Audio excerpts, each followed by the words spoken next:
রাঙ্গামাটিতে হিন্দু জাগরণ মঞ্চের বিক্ষোভে অংশ নেন হাজার হাজার মানুষ।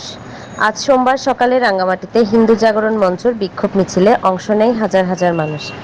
আওয়ামী লীগ সরকারের পতনের পর দেশজুড়ে হিন্দুদের বাড়িঘর, ব্যবসা প্রতিষ্ঠান ও উপাসনালয়ে হামলার অভিযোগ ওঠার পর ঢাকার পর এবার বিক্ষোভ হয়েছে চট্টগ্রামে। সোমবার সকালে রাঙ্গামাটিতে হিন্দু জাগরণ মঞ্চের বিক্ষোভে অংশ নেয় হাজার হাজার মানুষ।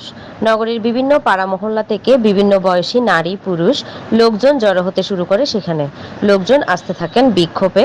মঠ মন্দিরে হামলা কেন, প্রশাসন চুপ কেন, রাষ্ট্রের কোনো ধর্ম নাই, মুক্তিযুদ্ধের হাতিয়ার গর্জে উঠুক আরেকবার, স্বাধীন দেশে হিন্দুদের উপর হামলা কেন ইত্যাদি নানা ধরনের স্লোগান দিতে থাকেন। সংখ্যালঘু কমিশন গঠন সহ নানা দাবি সম্মিলিত পোস্টার, ফেস্টুন নিয়েও বিক্ষোভে উপস্থিত ছিলেন মানুষ। গত ৫ আগস্ট শেখ হাসিনা প্রধানমন্ত্রী পদ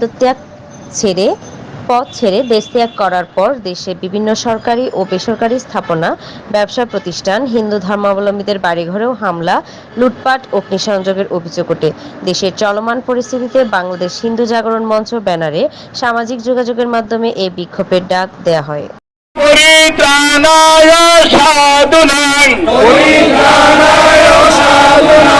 বিনাশায় দুষ্কৃতায়